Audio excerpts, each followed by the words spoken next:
Let's speak to Nigel Farage, who's just joined me here on the balcony. Of course, is here in his capacity as the leader of the EFDD group in the EU Parliament. We were just talking with Alex Barker there about the difficulties Theresa May is facing. I expect that you don't believe this withdrawal agreement will go through.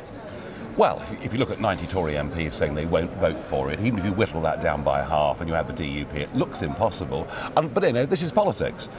What if the Labour Party decide they're going to support this?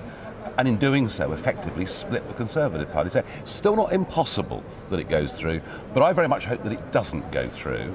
You could argue with this deal, we give away more sovereignty even than as members of the European Union. I mean, it is the worst deal in history. It's awful. So I'm going to put to you the question that's been put to a lot of senior political leaders this week. Theresa May, Dominic Raab, the Chancellor yesterday. Would you rather stay in the European Union than have this deal? No, of course not. I mean, you know, being in the European Union, has meant our laws being made somewhere else, no control over our borders. I mean, the only minor compensation. I mean, I should be celebrating today. This is a summit about Britain leaving the European Union in a few months' time. So leaving the treaty of itself is significant. However, what we're signing up to is just impossible. So what I'm hoping is that Parliament votes it down and we leave on March the 29th without a deal, a negotiated deal. We negotiate on border problems and issues like that, but we leave without a deal. And this is all a great shame, because we could have gone for a simple free trade arrangement. For 20 years here, people have told me they'd be prepared to do it, but I'm afraid ever since Florence... But that is still there in the political declaration. There is still the potential to have a Canada-style deal. When? A sliding scale of from that all the way through to Norway. I mean, it's all options to all people. But you're looking so many years down the road, and that's the ridiculous thing. The transition period was the Article 50 period. That was the 2 years in which we should sort all this out. Look, the clue is what Philip Hammond, the Chancellor, said yesterday. We're trying to please both Leavers and Remainers. And indeed, Theresa May's letter says the same thing. Trying to be all things to all people and ultimately pleasing almost no one. I want to come back to that point that you made, though, that you'd be happier with this deal than staying in the European Union. There are some people who think we'll be locked into this deal for a very long time with no say here in Brussels, no say in the European Parliament. It's an awful deal. We'll be a vacuous state. It's an awful deal. Look, I want the deal rejected, all right? But if it's not? If it's not, I'm going to be very, very unhappy. And I would have thought, if this deal in its current form goes through, then I think you may see some really big shockwaves through British politics in the next couple of years. You talked about the difficulty of being all things to all people here. It seems to me that the real tension that this deal sets up is the clash over sovereignty and the difficulties it poses over Northern Ireland, and the clash over the union. So we have the problems over the union, people trying to keep the union together, and those who want more say over their laws. You can't have both the way that the EU is setting it up.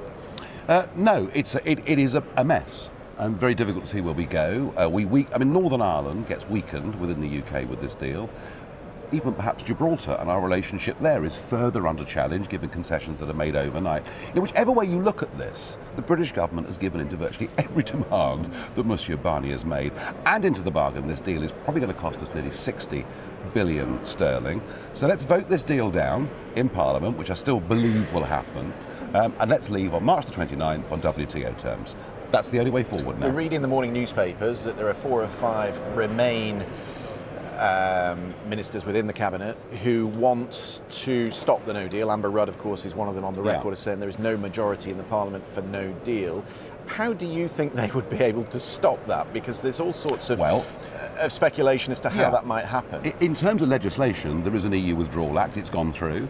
And we leave on March the 29th. That's what Parliament has voted for. Equally, our obligations under Article 50 are not to have a deal, it's to leave on March the 29th next year. So there'd have to be another act of Parliament to supersede that. There would have to be an unpicking of legislation that exists today. So from my perspective, from a Leaver's perspective, the risk of voting against this, and by the way, it won't just be Westminster that votes on this, it'll be the European Parliament too that has the final say on this. So I'm going to vote against this when it comes to the European Parliament, if it gets that far, understanding that there is a risk. And the risk from my perspective is that that Act of Parliament gets opened up and a delay to Article 50 or a second referendum gets pushed upon the British people. There is a risk of that, but I now think this deal is so bad that it's actually worth that risk. And if that happened, would you go back into politics? No question. you'd go back to campaign for Leave again? No choice. No choice. With UKIP? I haven't spent 25 years, battling for this to walk away if we have a second great big battle. With UKIP or a new party? Well, we have to see what UKIP does, aren't we? I mean, I personally think that... You stand next to Tommy Robinson? Never.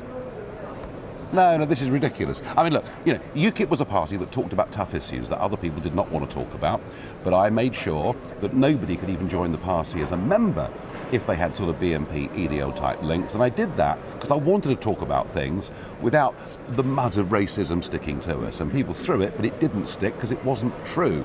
And my fear is that if you get the sort of street activist, football hooligan, skinhead fringe involved in politics, it will kill UKIP as a political party and, more importantly, damage the Leave cause too. Nigel Farage, always grateful for your thoughts. Thank you very much indeed.